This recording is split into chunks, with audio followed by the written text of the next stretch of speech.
Guys, कैसे हो आप सब। Welcome back to our YouTube channel. जो आज हम टॉपिक कर रहे हैं वो है हर्शे एंड चेज एक्सपेरिमेंट। इसको हम ट्रांसडक्शन प्रिंसिपल भी बोलते हैं। वो कैसे बोलते हैं मैं अभी आपको आगे समझाऊंगी। चलो लेट्स स्टार्ट दिस टॉपिक। जो हर्शे एंड चेज एक्सपेरिमेंट जो है वो एक फाइनल प्रूफ था किस चीज़ के लिए कि जो डीएनए होता है वो जेनेटिक मटेरियल की तरह एक्ट करता है। इस चीज़ का फाइनल प्रूफ अल्फ्रेड हर्शे और मार्थे चेज ने दिया था। Alfred Hershey and Martha chase ने 1952 में ये एक्सपेरिमेंट परफॉर्म किया था, जिसमें उन्होंने प्रूफ कर दिया था कि जो डीएनए है वो जेनेटिक मटेरियल की तरह काम करता है।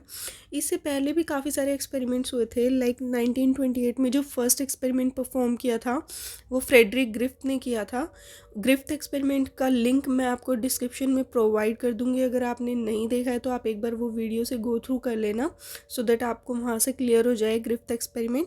उसके बाद जो उनका बायोकेमिकल नेचर था वो एवरी मैक्लोइड एंड मैककार्टी ने स्टडी किया था कि जो ग्रिफ्थ एक्सपेरिमेंट में बताया गया था कि कोई ऐसी चीज़ है जो पेरेंट्स से प्रोजेनी के अंदर ट्रांसफ़र होती है, बट उस चीज़ का बायोकेमिकल नेचर क्या है, वो डीएनए है, आरएनए है या प्रोटीन है। ये चीज़ को फाइनलाइज करने के लिए जो एवरी मैक्लोइड और मैककार्टी थे उन्होंने जो ग्रिफ्थ एक्सपेरिमेंट के अंदर जो बैक्टीरिया यूज़ हुआ था एस्ट्रेन हीट किल बैक्टीरिया, उसके अंदर से उन्होंने एक्सट्रैक्ट कर लिया था इन सभी बायोकेमिकल थिंग्स को, डीएनए को, आरएनए को और जो प्रोटीन होता है उसको। और वहाँ से उन्होंने प्रूव किया था कि जो डीएनए होता है वो जेनेटिक मटेरियल की तरह काम करता है। बट फिर भी उसमें काफ़ी सारे कॉन्ट्राडिक्ट्स थे।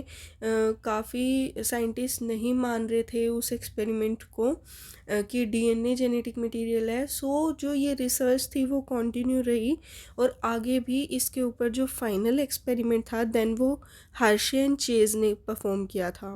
देखो इन्होंने अपने एक्सपेरिमेंट के अंदर क्या किया था, इन्होंने एक ऐसा वायरस लिया था जो कि बैक्टीरियाज को इन्फेक्ट करता है या फिर बैक्टीरियाज को खाता है, बैक्टीरिया ईटर है ऐसे वायरसेस। तो उनको हम क्या बोलते हैं, उनको बोलते हैं बैक्टीरियोफेजिस।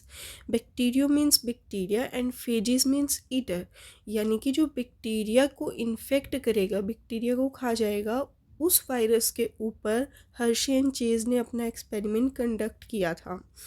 इस एक्सपेरिमेंट को हम ट्रांसडक्शन प्रिंसिपल भी बोलते हैं। वो क्यों बोलते हैं, देखो जब भी ये बैक्टीरियोफेज है, ये वायरस है, जब भी किसी बैक्टीरिया को इन्फेक्ट करता है ना तो सबसे पहले जाके उसकी बॉडी के साथ अटैच होता है। अटैच होके अपना जो जेनेटिक मटेरियल है वो उस बैक्टीरियल सेल के अंदर इनकॉर्पोरेट कर देता है। और जो बैक्टीरिया है वो उसको रिकॉग्नाइज नहीं कर पाता कि ये मेरा खुद का डीएनए है या फिर वायरल डीएनए है।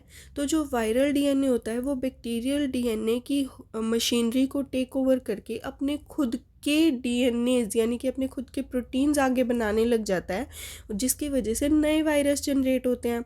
अब जब वो बैक्टीरिया की सेल रप्चर हो जाएगी तो जो न्यू वायरस पार्टिकल जो बने हैं, न्यू वायरल डीएनए जो बना है वो क्या होगा, वो बर्स्ट आउट होके दूसरे बैक्टीरियाज को इन्फेक्ट करने के लिए चला जाएगा। अब देखो जो बैक्टीरिया पहले इन्फेक्ट हुआ था और जो बैक्टीरियाज अब इन्फेक्ट हो रहे हैं उन दोनों के बीच में कोई डायरेक्ट रिलेशन नहीं है, but due to the virus जो वायरल डीएनए है वो ट्रांसफ़र हो रहा है फ्रॉम एक बैक्टीरिया टू अनदर बैक्टीरिया। तो जो ये हो रहा है इस प्रोसेस को हम ट्रांसडक्शन बोलते हैं कि वायरस की हेल्प से एक बैक्टीरिया का जो जीनोम है वो दूसरे बैक्टीरिया के अंदर ट्रांसफ़र हो रहा है और अनदर बैक्टीरियाज को भी इन्फेक्ट कर रहा है। तो इस प्रोसेस को हमने बोला ट्रांसडक्शन प्रिंसिपल। ठीक है, तो हर्शे एंड चेज ने ये एक्सपेरिमेंट इस वायरस के ऊपर ही क्यों किया, क्योंकि देखो वायरस का जो स्ट्रक्चर है ना वो ऐसे है, इसमें एक हेड है, देन एक टेल है, सॉरी नेक है, एंड देन इसके पास एंडिंग्स हैं जिसको हम टेल बोलते हैं। तो जो इसका ये हेड रीजन है ना, इसके अंदर दो चीज़ें मेन है।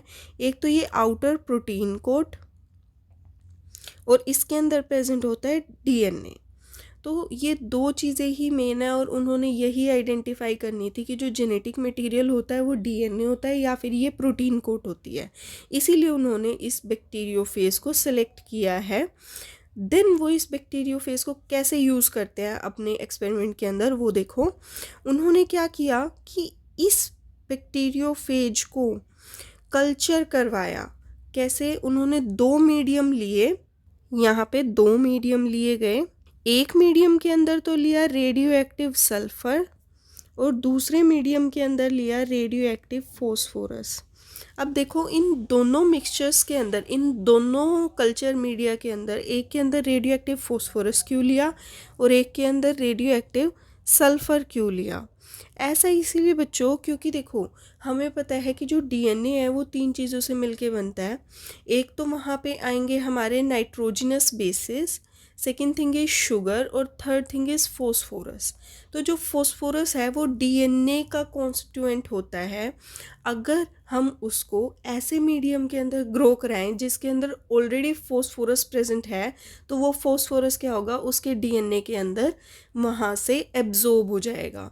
तो हम रेडियो एक्टिविटी को तो ईजिली देख सकते हैं, क्योंकि जो रेडियो एक्टिव एलिमेंट्स होते हैं वो कुछ इल्यूमिनेशन प्रोवाइड करते हैं, कुछ लाइट एमिट करते हैं, जिसकी वजह से हम उसको ईजिली आइडेंटिफाई कर सकते हैं कि ये मटेरियल रेडियो एक्टिव है या नहीं है।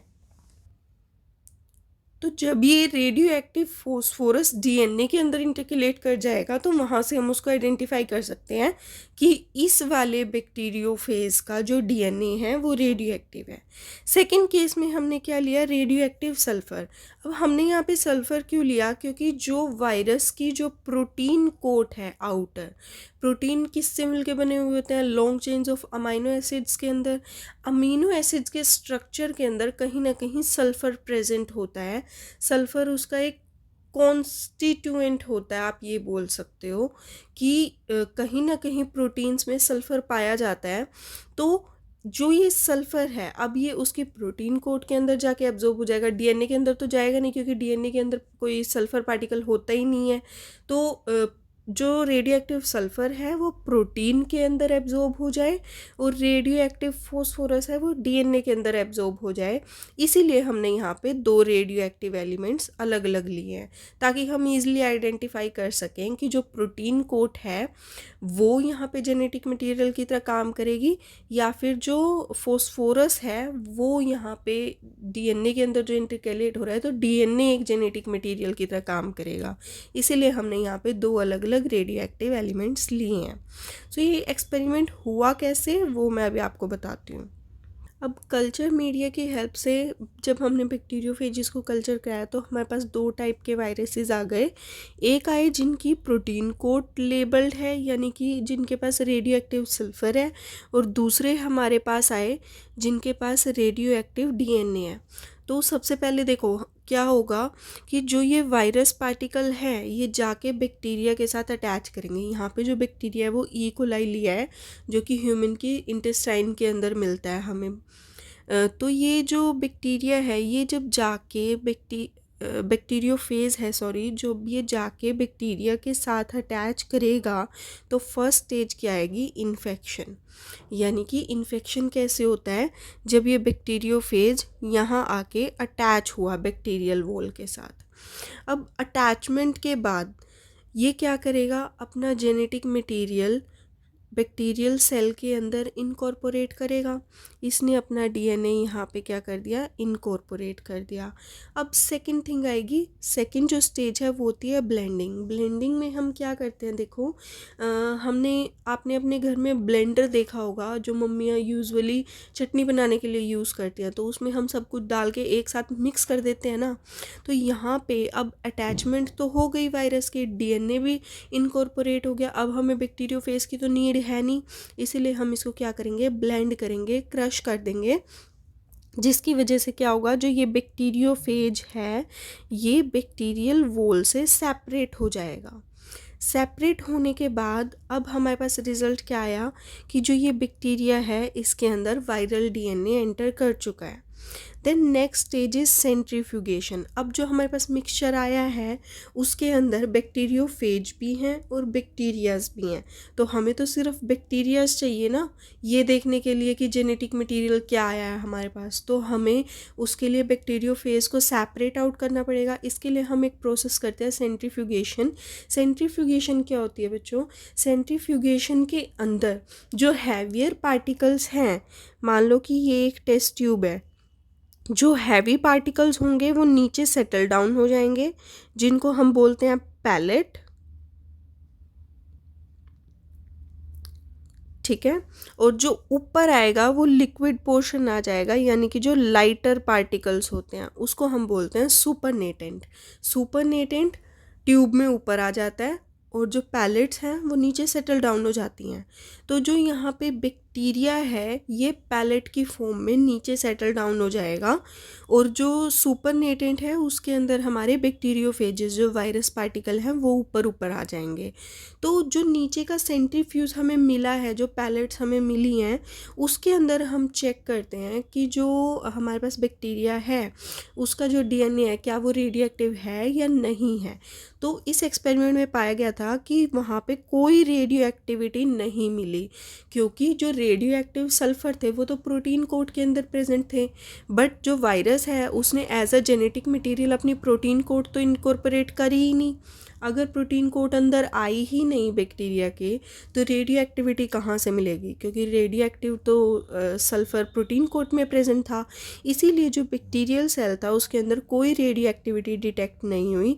उसके बाद सुपरनेटेंट को ऑब्जर्व किया कि जो हमारे पास सुपरनेटेंट बचा था ऊपर जिसके अंदर वायरस पार्टिकल्स थे, बैक्टीरियोफेजेस थे, क्या उसमें रेडियो एक्टिविटी है। तो वहाँ पे उन्हें पता चला कि जो रेडियो एक्टिविटी थी, रेडियो एक्टिव सल्फर थे, वो सुपरनेटेंट में डिटेक्ट हुए। दैट मीन्स कि दो ही तो कंपोनेंट लिए थे ना, एक प्रोटीन कोड और दूसरा डीएनए।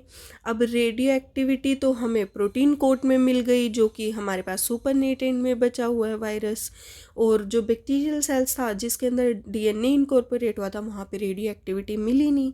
तो दैट मीन्स कि जो प्रोटीन होता है वो रेडियो एक्टिव मटीरियल की तरह काम नहीं करता।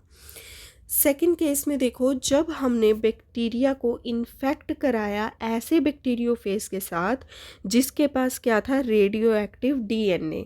अब इसने क्या किया कि अपना डीएनए इनकॉर्पोरेट किया इन्फेक्शन स्टेज में। देन उसके बाद ब्लेंडिंग हुई।